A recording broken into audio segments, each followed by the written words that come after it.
So recently একটা web series দেখলাম যেখানে ওয়েব সিরিজের নাম হচ্ছে ডার্ক।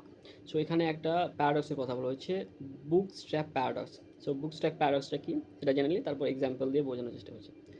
সো প্যারাডক্স হচ্ছে এরকম যে এটা এমন একটা কজাল লুপ যেখানে একটা ইনফরমেশন বলেন, মানুষ বলেন অথবা অবজেক্ট বলেন যেটা ট্রাভেল করে in past and that become the reason of its futures existence.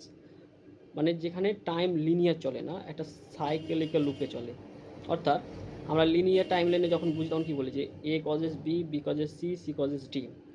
But এই সাইকেলিক্যাল লুপে কী হচ্ছে যে A causes B, B causes C, C causes এ।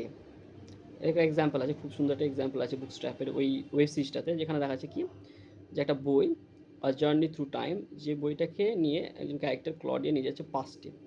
পাস্টে গিয়ে সে বইটা দিচ্ছে কাকে? সে বইটার যে অথর আছে ট্যান হাউস তাকে দিচ্ছে, এবং তখন সে কী করছে, ওই বইটিকে কপি করছে এবং সে বইটা লিখছে। তার মানে কী হচ্ছে যে বই সে লিখছে না অ্যাকচুয়ালি, সে জাস্ট কপি করছে ওর বই থেকে।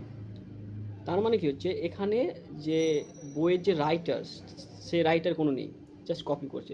তার মানে কি বইয়ের যে এক্সিস্টেন্স এটা হচ্ছে সেলফ সাস্টেন ইনফিনিট লুপের মধ্যে, তার কোনো ক্রিয়েটার নেই, just it exist in that loop. এরকম অনেক ধরনের লাইক ক্যারেক্টার্সগুলো এভাবে এক্সপ্লোর করা হয়েছে।